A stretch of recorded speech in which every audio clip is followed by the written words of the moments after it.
GIRLSCAMP,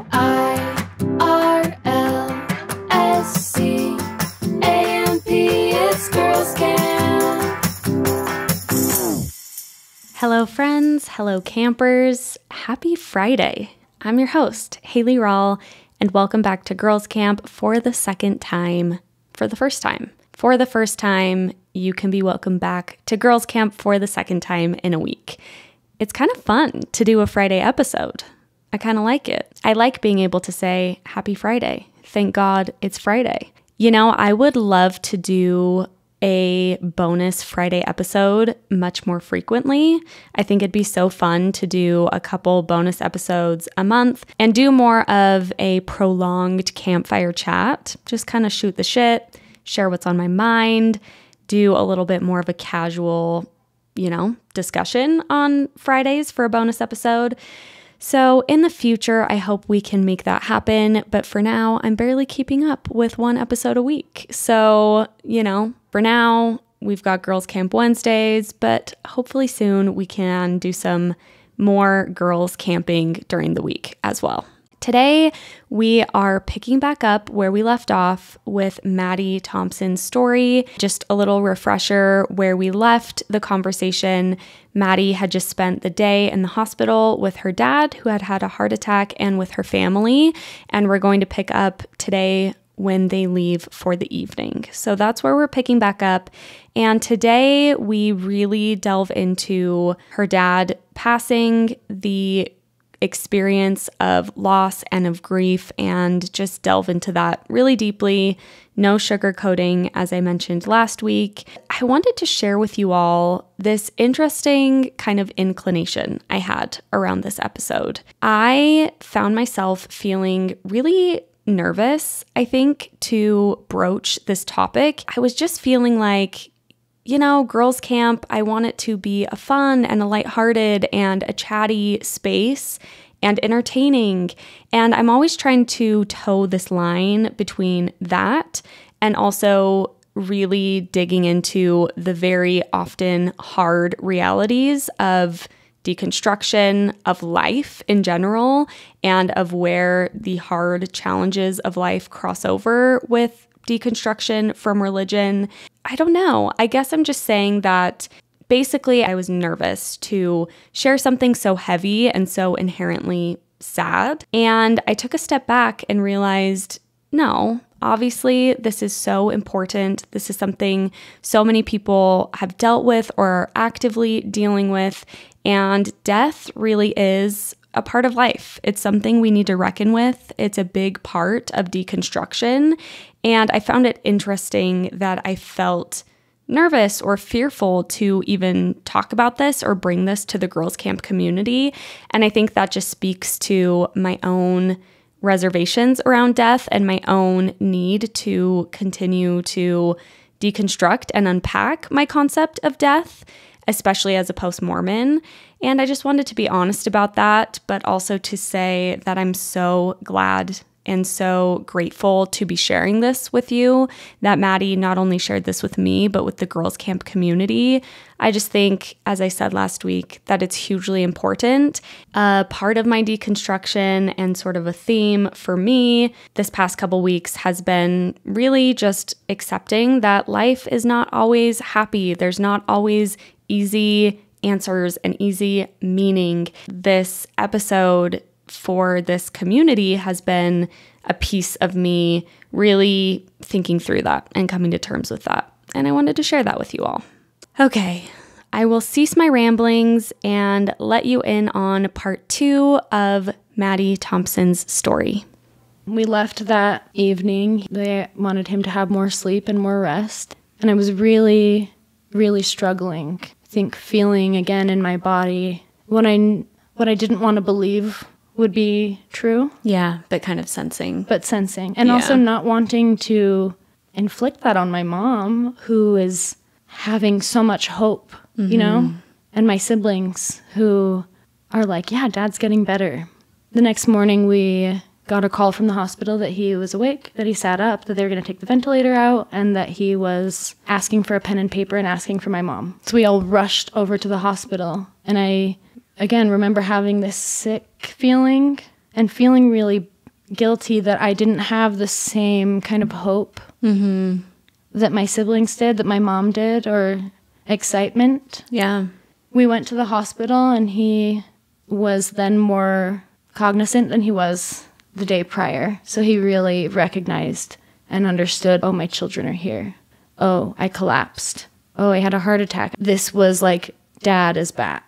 And he's recognizing the situation. Yeah, and well. he's like writing, like asking for a blessing and telling the nurse how good of a job she's doing, even though just speaking is exhausting for him.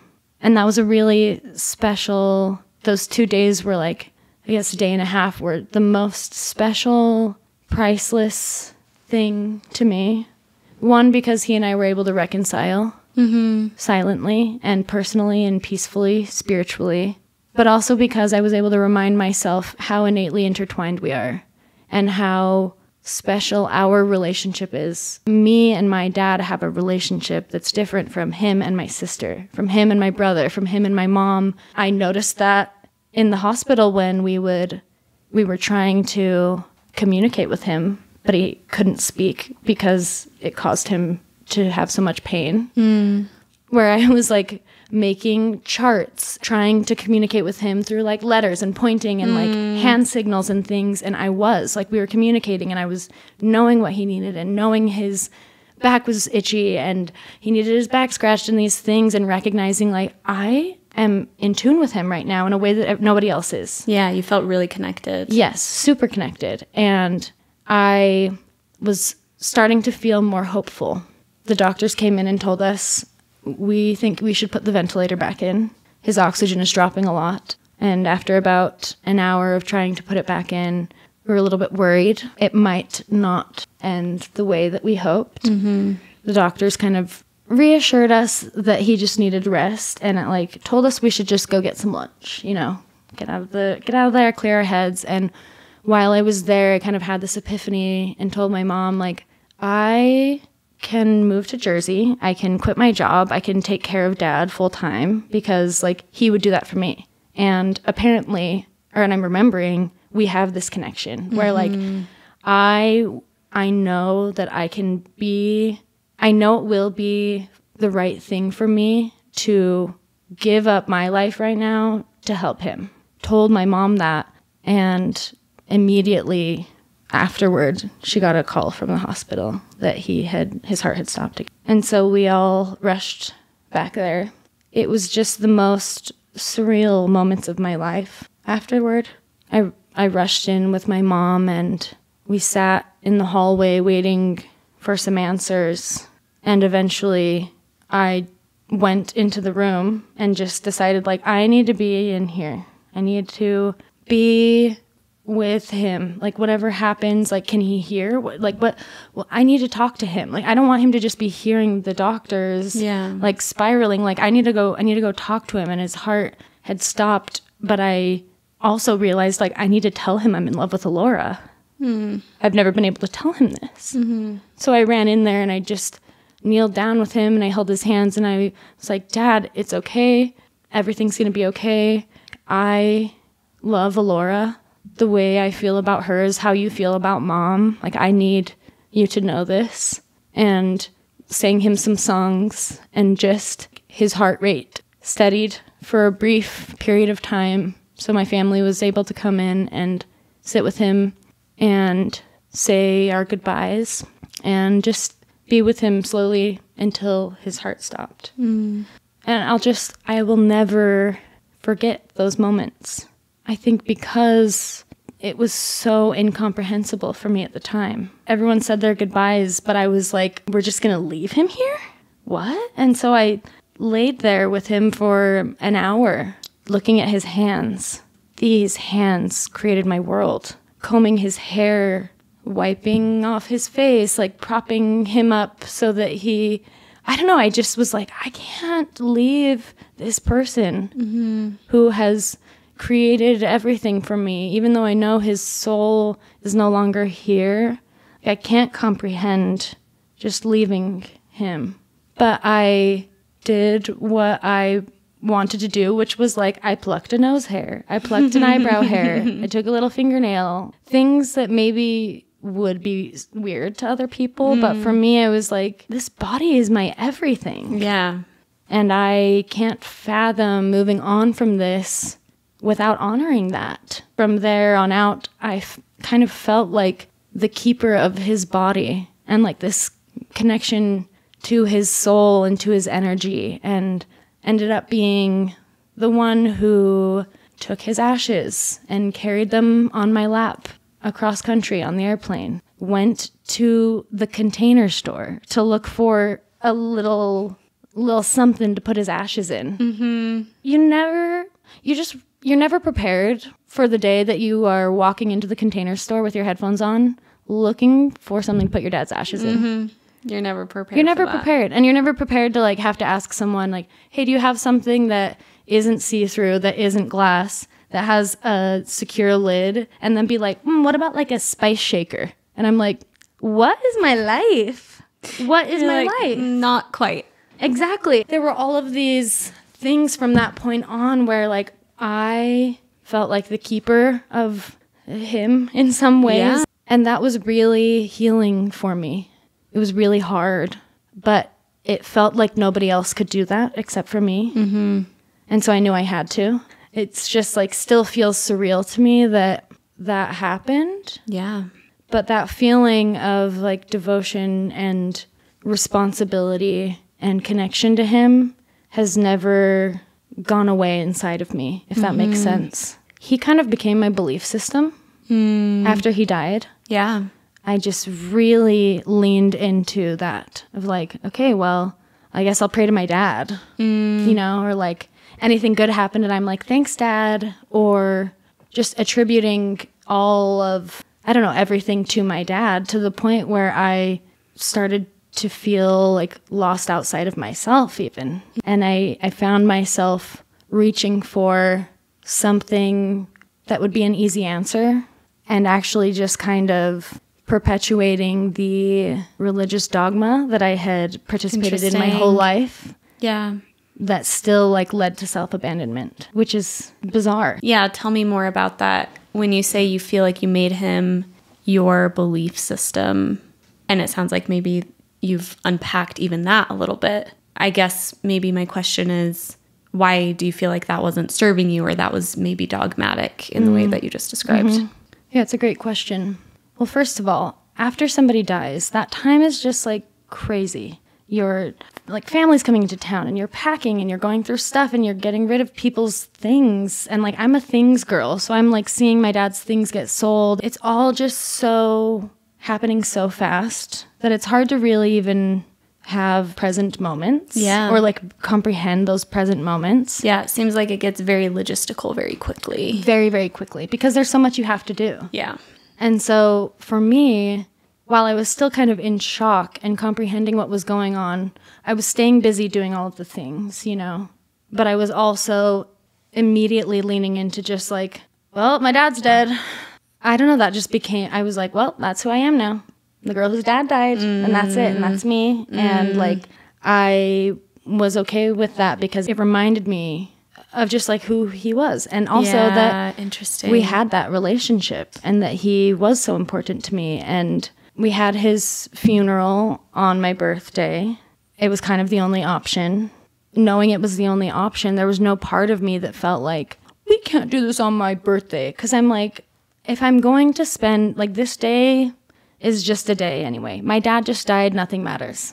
My birthday is going to come or go either way. I might as well spend the day like honoring him and honoring that relationship and embracing that that's me now. Yeah. That's my thing now. Yeah. And it worked for a little bit, I think, in the busy stages of just, I don't know. It's hard to, it's so hard to put it into words.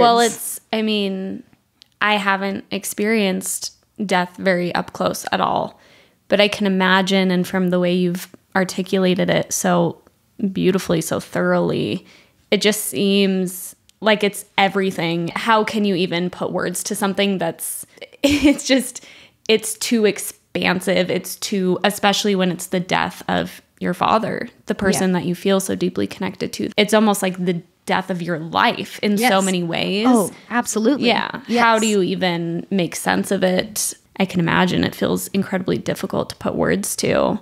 Yeah. I want to thank you for sharing that. Yeah. That I think feels very sacred to me, that you are willing to share that and share it with such candor. I've been thinking as you've been talking, you've talked about, plucking the eyebrow hair and saying, well, that might seem weird to some people, or way at the beginning of the conversation, I joke about it. That may seem weird to some people, but it's interesting because when you say it, it seems like, why aren't we doing that anyway? It feels instinctual. I really admire you, and I've seen this in other facets of your life, but I admire the way that you do kind of what feels right to you, even if it seems like it's not the status quo or the social norm.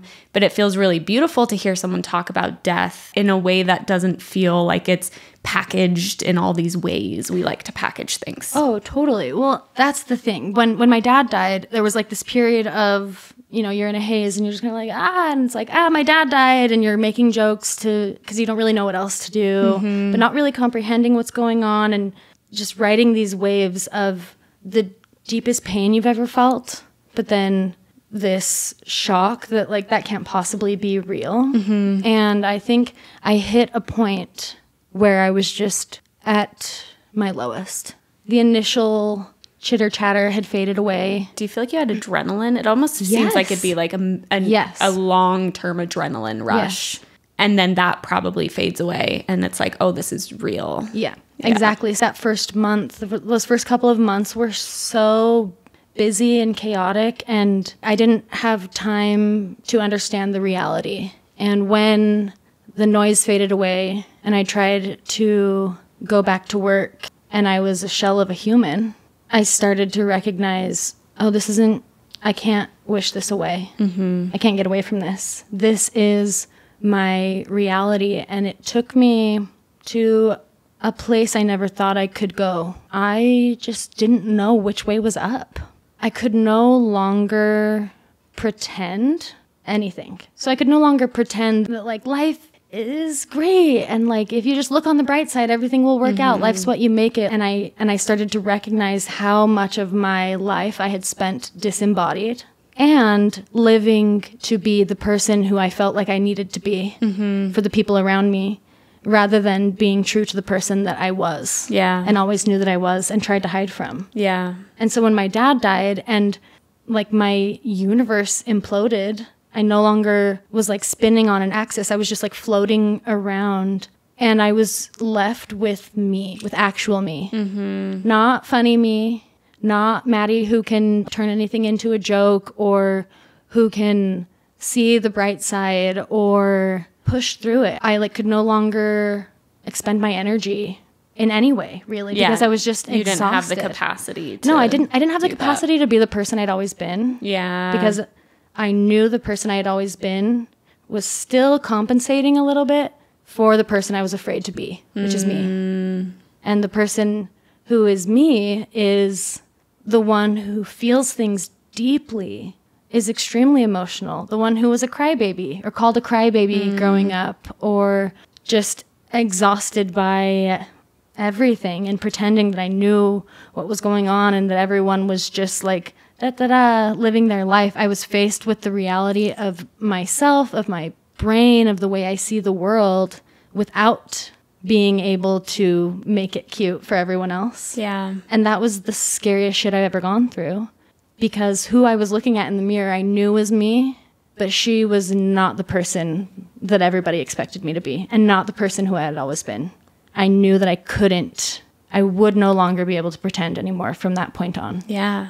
And you'd built your whole life around the former person that you were pretending to be. Yeah, you build your life around that. And it's interesting as well because I had been deconstructing Mormonism. I'd come out to my family. I'd felt like I was turning all of these pages and like freeing myself. Yeah. And there was the only thing that would shake me actually into myself was losing the thing that I had always relied on. Yeah. And that's terrifying. Absolutely. And more just like bleak and harrowing that I ever thought life could be. Yeah. And I had to spend a long time just alone, well, with Alora. But I would spend just days at a time in my room. I would wake up and meditate and try to connect with my dad.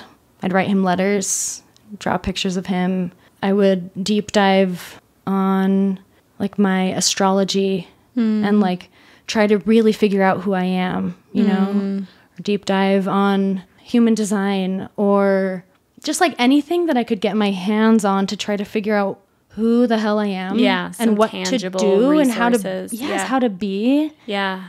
Because I just forward. felt so lost. Yeah. Yes. When your life came to a screeching halt all at once. Yeah. It sounds like from what I'm hearing, and I'm not really well versed in, you know, like what a psychologist would say about processing grief, but I'm really interested to talk about the Mormonism and the post-Mormonism of it all, because it sounds like it was absolutely excruciating. But I think a death of a loved one is.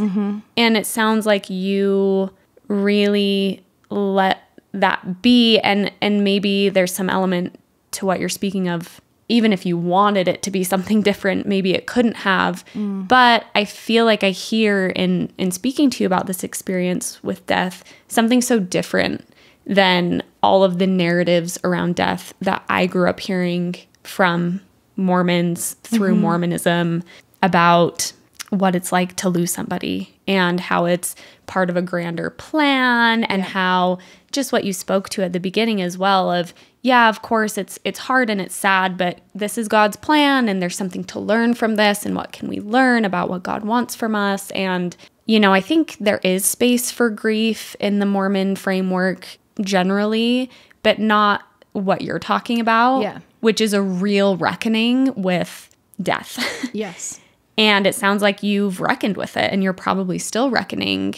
But I'm curious, first of all, I admire it deeply because it sounds, again, excruciating. It sounds natural as well, based on what you were experiencing and the depth of grief. It sounds, again, like you allowed yourself that. And I'm curious where that post-Mormon aspect comes in for you, if at all, because maybe it doesn't, but what it was kind of like conceptualizing death when you were actually experiencing it. You were fairly freshly post-Mormon, just kind of how you did and now do make sense of just death, even as a concept after experiencing it in reality. Yeah, I think the biggest thing is not realizing how harsh reality can be. Because when you grow up in a culture where there are answers for everything, there's a yes or a no or a right or a wrong for everything, you have everything packaged up in a nice little present ready to go.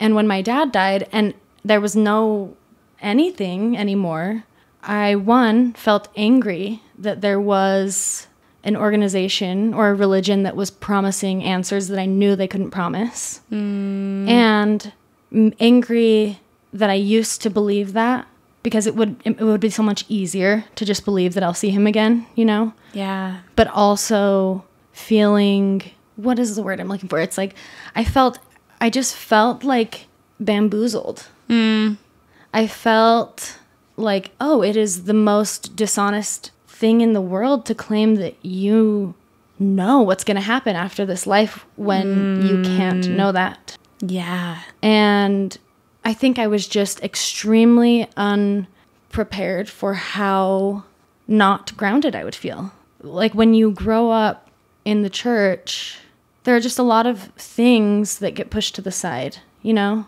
Yep. Even like emotions, experiences, feelings, those things just get pushed to the side because there's a greater plan or there's a way you should be, etc. And when you no longer believe in an afterlife or are not sure what you believe about the afterlife, when you're not sure if you believe in God, when you're not sure what you believe about where our souls go after this, that feeling of being out of control was just terrifying for me. Yeah. It was terrifying for me, and also I was terrified thinking about having to justify my experience and my feelings about my dad's death my experience with his death and my now relationship with him, it's terrifying to think not only am I going to have to not know this for myself, but I'm going to have to spend forever trying to explain to people that what I do feel isn't crazy. Yeah. That what I do believe like doesn't make me a crazy person. And finding that balance between I'm just going to lean the other way and say like, okay, my dad's my religion now and I'm going to pray to my dad and he's going to tell me everything. But that was not true to me because then I was denying myself the ability to choose for myself and I wasn't giving myself the credit for growing how I was growing or for grieving how I was grieving. I was still giving it to someone else and giving them credit. And that didn't sit well with me because I started to, again, feel like a shell of myself and a shell of a person, which I've felt so many times in the history of my life, feeling like I am living for someone else. I am living to, you know, meet somebody else's expectations, even that somebody else being God. Mm-hmm. That never gave me the space growing up to be Maddy, because who Maddy was, natural impulses were bad. You know, Maddy was inappropriate. Maddy was not ladylike. Maddy was rambunctious or annoying or like bad or hypersexual or all of these things. And I had spent all of this time before my dad died cutting through all of the crap just to get to me and to recognize me and to know me and to believe in me and to really follow my intuition and to have this relationship with myself that was like unwavering, which also feels like such a Mormon word. I like it. And we can reclaim that one. Yeah, we'll reclaim that one.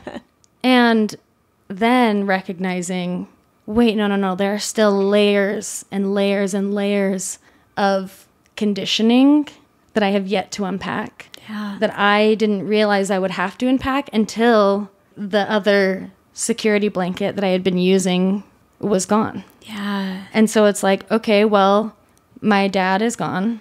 I don't believe in Mormonism. I don't even really feel like he believed in it at the very last moments of his life, because I feel like his perspective got so much greater, you know, in those last like moments where we're speaking without words and we're connecting and we're really experiencing each other as people and as souls. Yeah. But then to know that I can't just lean into that completely, or to feel like when I did lean into that completely, it was dysregulating for me. Yeah. That was so disorienting.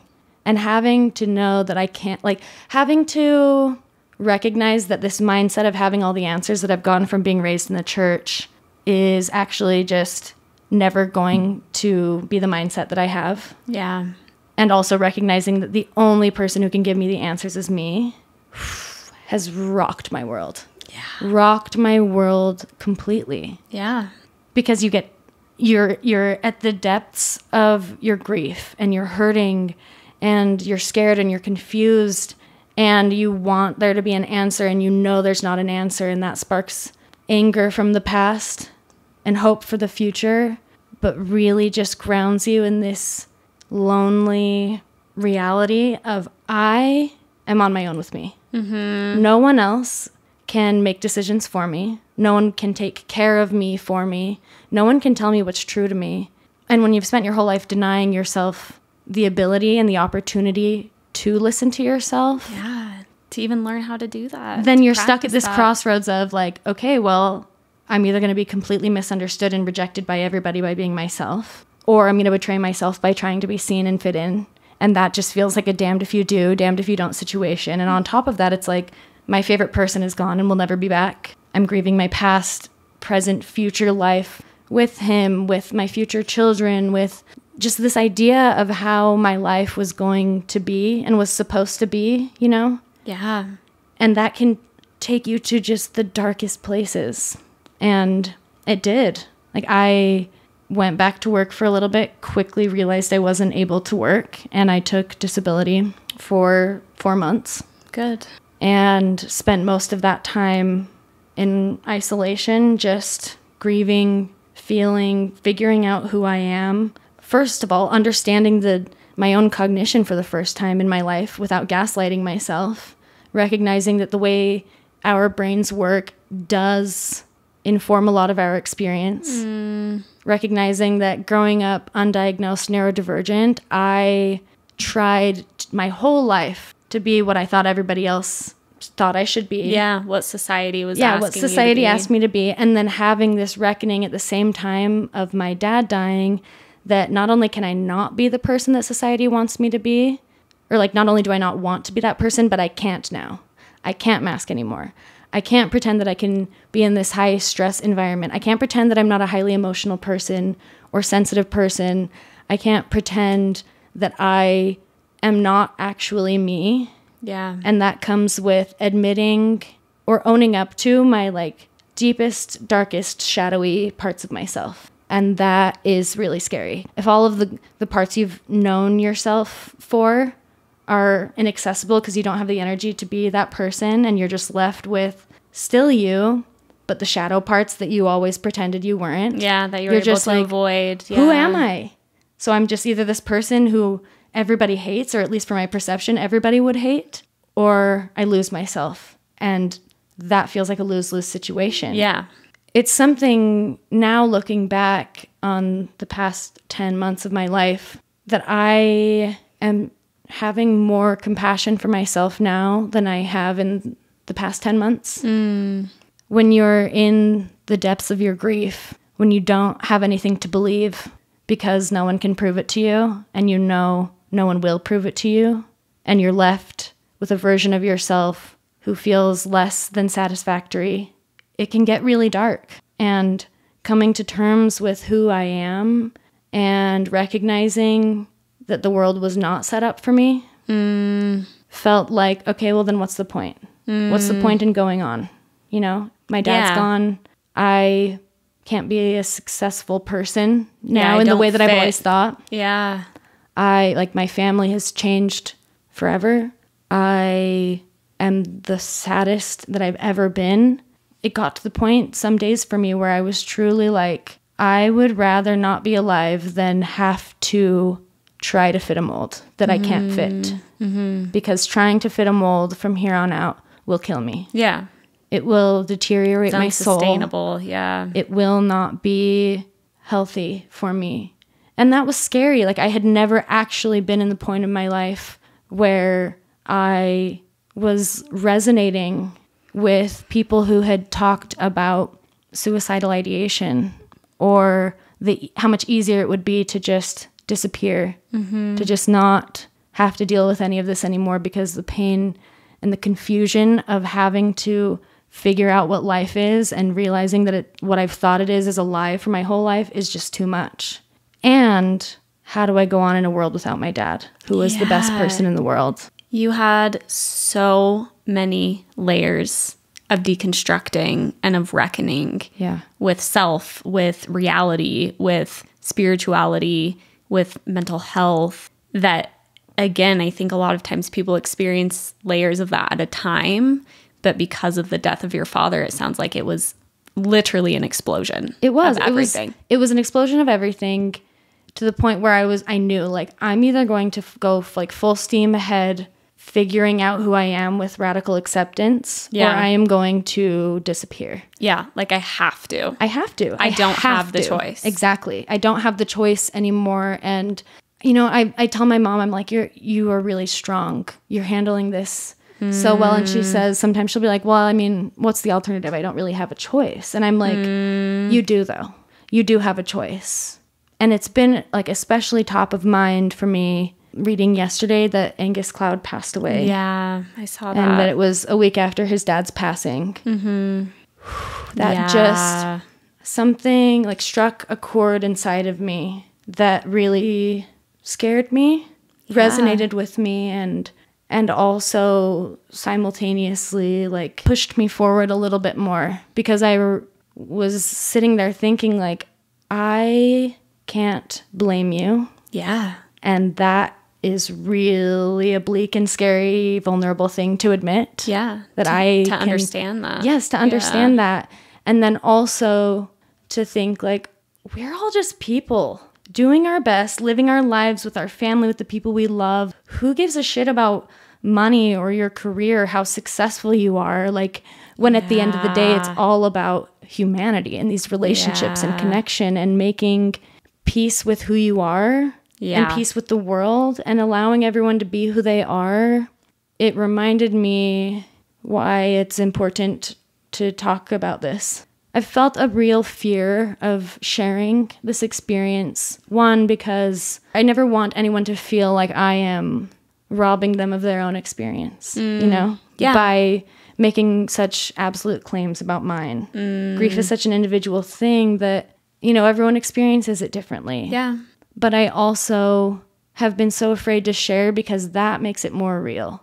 The more I talk about my dad being dead, the more normal it is. The less novel it is, the less people are probably going to check in with me and be like, hey, how are you doing? Like, oh, she made a joke about her dead dad the other day. She's probably fine now. That feeling of if I share anything finite, I'm not safe. You know, I'm only safe inside of myself. I've been in that place for so long and have been feeling this pull out of that place by myself, a pull from my dad, a pull from the universe to not hide away, you know, to share, to see value and worth in myself, even though I feel so scared and confused and like the least productive and successful I've ever been. Totally. Like I've been unemployed since March on purpose. I just couldn't work anymore, and I have been grieving and figuring out who I am and working with my therapists and psychiatrists and working on finding joy in creation again without having to share that with anybody. Or make money from it. Or make money. Yeah. And it's just... Yeah.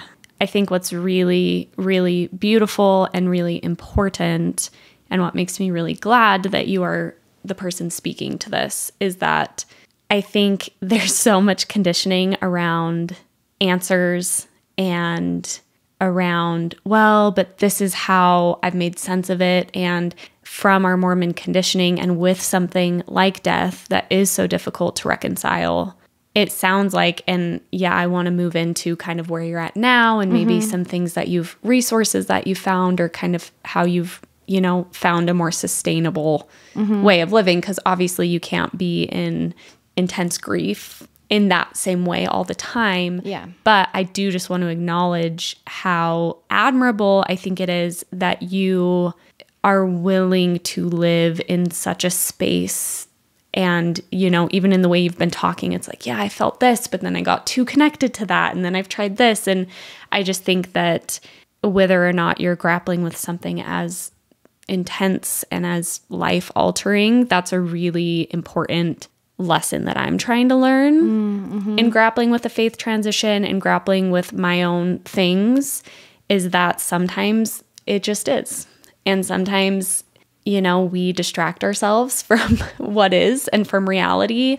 And it sounds like you took a really hard look at reality and at self and identity and these things that I think so many of us, whether it's through religion, whether it's through the Kardashians, we find ways to distance ourselves from that. Yeah. And I've been thinking in my own journey a lot about the way that religion operates as a mechanism to kind of disconnect us sometimes from ourselves and from reality.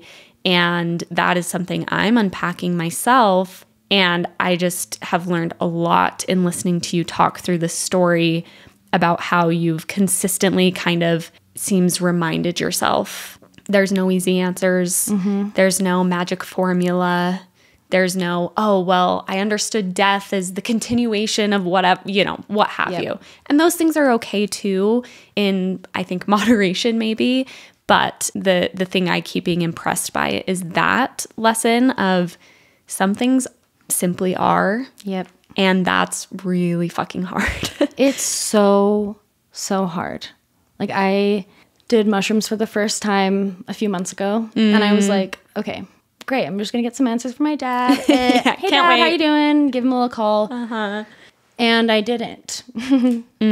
Surprise. I was overwhelmed by the nothingness and the everythingness of everything. I was like sitting on this hill, these magical, beautiful green golden hills in the sun and the trees. The wind was blowing in the trees and there were deer in the distance and the view was amazing.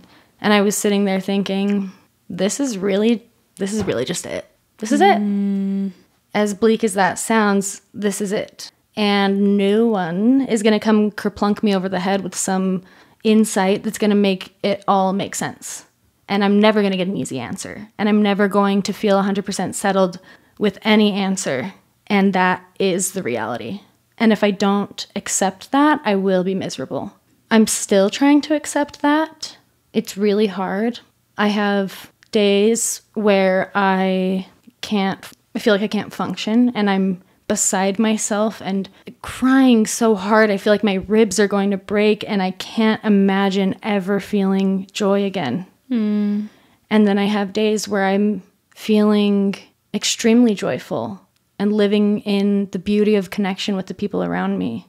And then I have days where I'm randomly faced with an acquaintance who recently lost their dad, who I never would have really stayed in contact with otherwise, but have felt this not just like want, but need to be there for. There's just not one answer for anything. And that, I think, with grief is the scariest thing and also the most liberating part. Nobody can tell you how to grieve. No one can. No one can know what you're experiencing. No one can know what relationship you had with the person that you've lost. No one can tell you what's true. No one can tell you what sits right with you. You are the only person who can connect with yourself and your intuition to find your own answers. It's like no one's going to tell me what's going to happen. So I'm either going to be miserable, thinking I'm never going to see my dad again, which might be helpful for some people to just think death is death and this is over and I'm going to think of it this way and I'm going to move forward and that's what's true to me. That's not what feels true to me. What feels true to me is, oh, my dad was this giant of a person who had this heart and soul too big for this earth. And there's just no way that that is just gone in my mind. He's got to be, his energy couldn't have just disappeared. So it's either in this dog who's showing up on my doorstep, this stray dog that I have to take to the shelter, or maybe showing up through another friend whose dad passed away and I am then having to show up for them and apply these lessons I've learned from my dad, like compassion and acceptance and empathy for other people. And it's like he shows up maybe to me in that way, but then it's also like it makes way more sense to me that his energy is out there somewhere trying to connect with me, trying to tell me he loves me, trying to show me he loves me and that he like isn't gone and that my connection to him can be real if I want it to be. Because no one else gets a say in that. It's all my choice. So I can choose that it's all bullshit and just feel that way. And I can also choose to believe, without having the answers of how or an explanation, that I can continue to connect with his energy. I can feel close to him. I can continue my relationship with him because that brings me peace. And no one can tell me otherwise. And I think that is one of the hardest things to reckon with, but also one of the most important things to remember. Whatever helps you, helps you. Grief isn't linear. My brother went back to work 2 weeks after my dad died, and that's what he needed to do, throw himself into work to continually prepare for the baby they were about to have, to support his wife in preparing for the baby to come. It's different for everyone. Like, I couldn't have done that because I am not him. It's really scary to grieve in a non-traditional way. It's scary to grieve and experience outside other vulnerabilities, whether that's financial vulnerability or emotional, mental vulnerability, professional vulnerability, whatever it may be. It's grieving is a full-time thing. There's no time limit. There's no schedule. Like, it comes and it is there and it goes as it pleases. And to think that you can control that, for me, is doing a disservice to yourself. And I would just say to anyone who is grieving the loss of someone close to them and finds themselves in this place of, I actually no longer have the finite answers that someone else can tell me. You get to decide. You get to decide. And you also don't have to decide if you don't want to. You don't have to. You literally don't have to do anything. You don't have to push yourself beyond the point that you can go. That is so important. We see what does happen if you deny yourself the opportunity to grieve. If you find that it's just too painful to be honest with your situation, if you find that it's just like too anything, grief is going to be the winner. You know what I mean? Like if it comes between having to choose like grieving and anything else, grieving is probably going to win. Yeah. And that it'll find its way. It'll find its way. And that's scary because our lives are so valuable, and grief can make that really difficult to remember. Not just because you're experiencing so much pain, but because it seems like the world is no longer real. It seems like there are no rules. If the worst thing in the world could happen, why am I even trying to do any of this? Yeah. I just feel very strongly that our lives are important and meaningful, and every person is important, and every person is valid in being themselves and should be allowed to be themselves.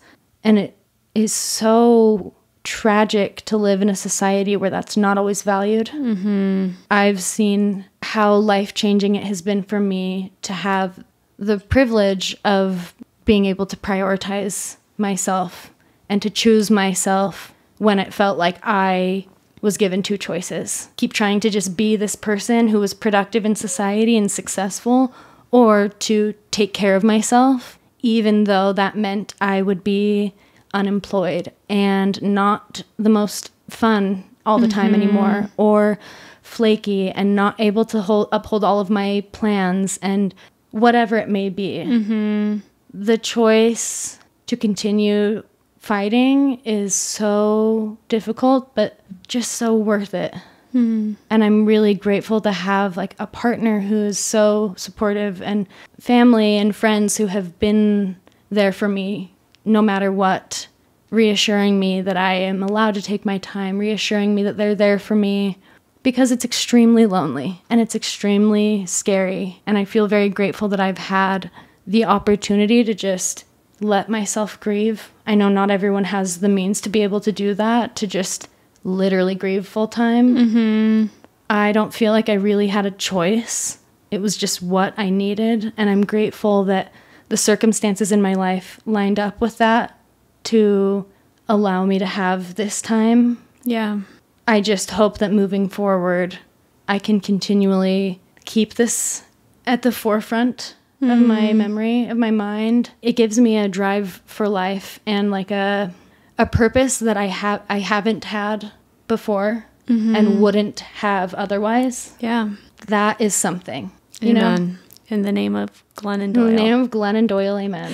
No, I think that's really, really beautiful. I think it's really fascinating how in the face of death, quite literally, you know, the kind of full circle moment is you saying life is worth it, even without the answers that you had as a Mormon, and then the answers you had in the immediate wake of your father's death, even having to unpack and deconstruct identity and spirituality and religion and self.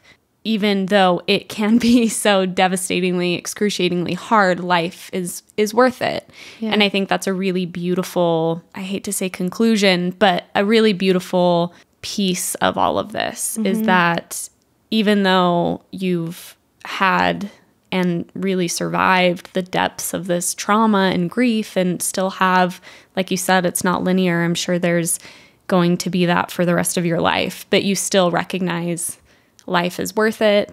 And, you know, what other takeaway is there than that, than to say, well, I'm going to do my best to live my life, whatever that looks like. Well, and recognizing not only is life worth it, but this is actually life. Reckoning with the discomfort experiencing the disorientation of death, and also at the same time experiencing the joy of birth and growth and newness and change.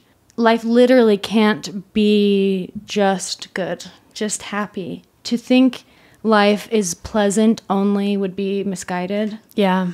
And I have found that the more I let myself live and really live, not just kind of float, not go through the motions, not perform, but just live and exist and be, the more I feel in tune with the universe around me, the more I feel called to lean into those taboos, knowing that, at least for me, the more I share what's true for me, the more I express my struggles and my joys and my confusions, the better I feel somehow. And not even better, but the more grounded I feel, the more me I feel, the more I can feel myself walking on this earth, living, breathing, and trying to be a human.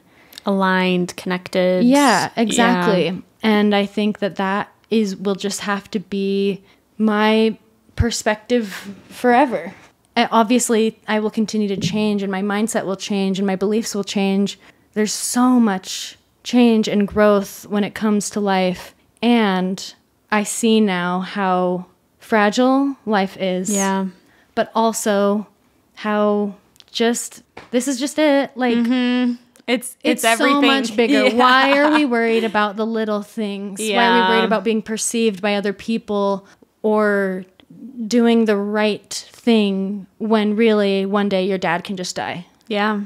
And that is a whole complex world that I'm living in now, but I'm really grateful to you for giving me the space to share my experience, and also just for being an inspiration of speaking your truth radically without filtering that through the lens of anybody else. That's extremely scary. The world is so scary. I'm terrified of literally everyone. I don't want anyone to see me or talk to me, but at the same time, there's something inside of me that calls and says, like, hear me, understand me. I'm important. Yeah. I'm special. Yeah. And like, the world likes to tell us that that's cringy, to think you're special, to think that you have a purpose, Something to offer. to think you have anything to offer. Yeah, God isn't that forbid crazy? you have something to share that's unique with the world. We're all different people. We're all unique. Why aren't we all just soaking in each other's like individuality and uniqueness and learning from each other? And I struggle so much with that fear of being misunderstood, being held to something that I've said in the past, whatever it may be. And I know that when I do filter myself like that, a little part of me dies. Yeah. And I don't know why, and I don't know how to really understand that. All I know is that I need to be heard. And I want to hear others. Yeah. And hope that I can continually do that. Yeah. It's scary, but it's sharing, I think, has been the most cathartic thing for me, and something that I'm feeling more and more comfortable with. Yeah. I'm starting a newsletter soon. Oh, amazing. That I am about to Amazing. launch, where it's called Dear Dad, where I'm just understanding life through the lens of talking to my dad, who isn't there but might be, Yeah. about life and what I should do and what I shouldn't do, and also how none of it matters because literally what's going on. Yeah. And I hope to keep being able to share, to be myself without filtering that, because there's really nothing else we can do. Yeah. And there's really nothing else we should do. Yeah. Because in the end, we're all going to die eventually, which sounds so bleak. Yeah. But also, we're all important. We're all individuals. We're all going through something. Let's just exist together. Yeah. Let's just be together. And why does it have to be more complicated than that? Yeah. I love that so much. I think that's such a beautiful note to end on. Just the power of sharing, the power of stories, the power of using our voices and finding the people that resonate, or if they don't resonate, that can learn. And this is such an intimate and sacred story. And so thank you so much again for sharing it with me, for sharing it with Girls Camp community. I know how resonant it will be, and I've learned so much from you through our whole friendship and through this conversation. I love you so much. I love you. Thank you. Thank you for being here. I love Girls Camp. You need to come back on. I'll come back on. You need to come back on. I want to talk with you and Alora too. I think there's so much beauty and so much in that story as well. And I love how you speak to that. But thank you so much. I love you so much. I love you. CTR, everybody. Choose the right. Choose the right thing for you. There you go. There's the soundbite. Yeah. Thanks everyone for listening. Thank you. We'll see you next week. Bye. G-I